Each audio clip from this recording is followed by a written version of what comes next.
दोस्तों ले आया हूं मैं आपके लिए एक ऐसी भूतिया कहानी जो बिल्कुल सत्य घटना पर आधारित है। बस जगहों और कैरेक्टर्स के नाम बदल दिए गए हैं।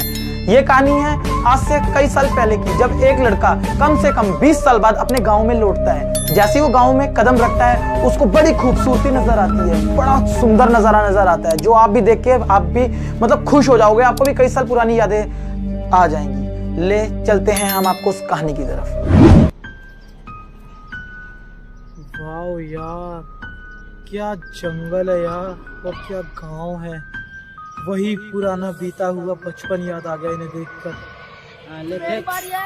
सब कोई इतनी खुशी से खेल रहा है। ले हेलो भाई लोग। भाई मैं भी खेलूं क्या? पापा घर पे आगे होंगे, मारेंगे पापा।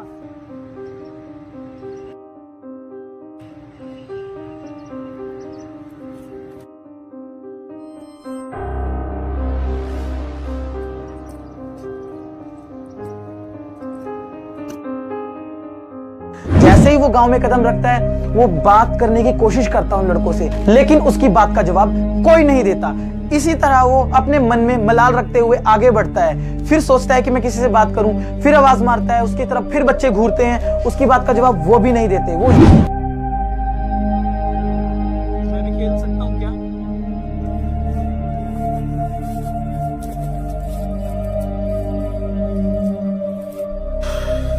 कैसे बच्चे हैं, कोई किसी से कुछ बोल के राजी नहीं है। पर क्या जो भी था अच्छा था।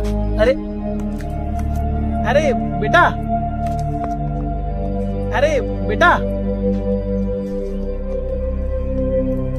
वो ये देखते देखते थोड़ा सा घबरा जाता है। उसको बड़ा अजीब लगता है कि जैसे मैं गांव में आया हूँ, एक बच्चे से बात करी, दो बच्चे से बात करी थी, उसकी बात का जवाब कोई नहीं देता है, उल्टा उसे घूरते हैं।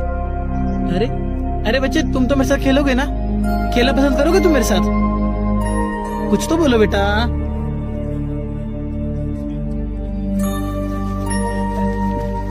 अरे बात तो सुनो। अरे बेटा, कहाँ गया? पर ये मुझे देख के भाग क्यों गया? जाना तुम, पता नहीं कैसे अजीब लोग हैं यहाँ। कोई किसी, अरे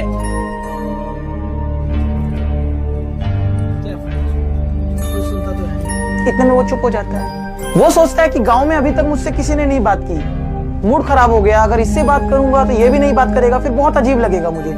ये सोचकर वो अपने घर की तरफ बढ़ता है, लेकिन जैसे ही वो लड़के से 2 कदम आगे जाता है तो लड़का पीछे से आवाज मारता है, ठहरो।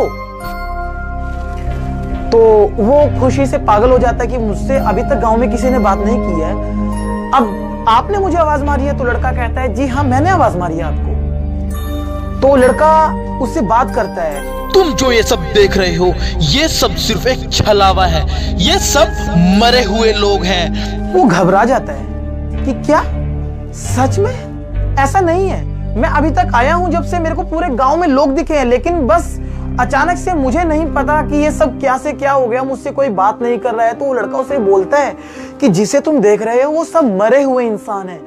तो वो खौफ खा जाता है। वो कहता है कि ऐसे कैसे हो सकता है? दिन में मुझे आत्माएं नजर आती हैं। कि नहीं नहीं, ये तुम मुझे झूठ बोल रहे हो, ऐसे नहीं हो सकता। जब से मैं आया हूं मेरे को सब दिख रहे हैं, मुझसे सब देख रहे हैं, मुझसे खेलते हुए नजर आ रहे हैं, लेकिन बस मुझसे बात नहीं कर रहे हैं। तब वो लड़का बताता है बड़ी गंभीरता से कि मेरे दोस्त, कई साल पहले इस गांव में तुम्हारी तरह एक अजनबी आया था रहने के लिए, जिसे गांव वालों ने अपने गांव में रुकने का एक सहारा दिया।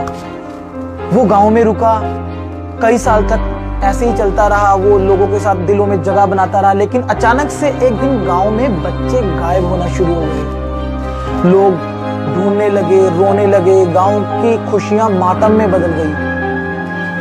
तो उसको बताया कि वो आदमी को जिसको हम गांव वालों ने जगह दी थी वो एक बच्चे किडनैप करने वाला था। उसने सभी बच्चों को पकड़ पकड़ के उनको काट पीट के मतलब बहुत गलत काम किया करता था वो। तो अचानक से उस लड़के ने पूछा, जो मुसाफिर जो कई साल बाद गांव में आया था, कि ऐसा मतलब कैसे? फिर उस लड़के का क्या हुआ जो इस गलत काम कर रहा था? तो उस लड़के ने बताया कि जिस जगह पर आप खड़े हो उसको वहीं जिंदा दबा दिया गया था। तो वो डर से पागल हो जाता है। वो कहता है कि नहीं, ऐसा नहीं है, अगर सब भूत हैं इस गांव में तो मैं तुमसे बात कर रहा हूं, तुम कैसे मुझसे बात कर रहे हो, तुम कौन हो? तो वो लड़का बोलता है कि मैं भी इंसान नहीं हूं। वो कहता है ऐसे कैसे? जैसे वो एक पल के लिए इधर उधर नजर घुमाता है, वो जब सामने देखता है तो वो लड़का भी गायब हो चुका होता है। और जब वो गायब हो जाता है तो वो घबराहट से पागल हो जाता है। जैसे ही वो पीछे पलटता है, कह सकते हैं कि सारी आत्माएं, उस गांव के जितने भी लोग थे, उन सबकी आत्माएं उसको घूर रही होती हैं, जिससे वो बड़ा डर जाता है और चीख चीख कर रोने लगता है। जो कह ये बस सिर्फ इतना कहता है कि मैं वो नहीं हूं, मैं उसमें से नहीं हूं जिसने गांव के बच्चों को मार दिया। मैं तो खुशियां बांटने आया था। असल में मैं इस गांव में रहकर गया था, मैं सिर्फ अपना बचपन ढूंढने आया था इस गांव में। लेकिन वो आत्माएं सिर्फ उसको घूर रही थी, जिससे उसका कलेजा कांप रहा था। वो घुटने टेक कर रोने लगता है, हाथ पीटने लगता है कि मैं सिर्फ और सिर्फ अपना बचपन याद करने के लिए आया था, लेकिन वो आत्माएं उसको सिर्फ घूर रही होती हैं। और वो कहता है कि मेरा यकीन करो, मैं गलत नहीं हूं, मैं सिर्फ इस गांव का भला चाहता हूं, यकीन करो मेरा, यकीन करो मेरा। वो कहते कहते थक जाता है। तो बस अचानक से जैसे ही वो नीचे से अपना सर आसमान की तरफ उठाता है, वो गांव में कोई भी नहीं होता है। वो सोचता है सब शायद चले गए। वो खड़ा होके गांव की तरफ, गांव से बाहर निकलने की कोशिश ही करता है। पीछे से अचानक से उसके ऊपर कोई वार कर देता है।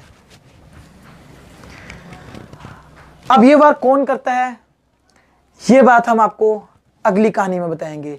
तब तक के लिए आप इस चैनल को सब्सक्राइब कीजिए और अगली कहानी के आने तक का वेट कीजिए। बेल आइकन दबा देना जो नीचे है, ताकि आपको न्यू स्टोरी जल्दी से जल्दी अपडेट हो जाए।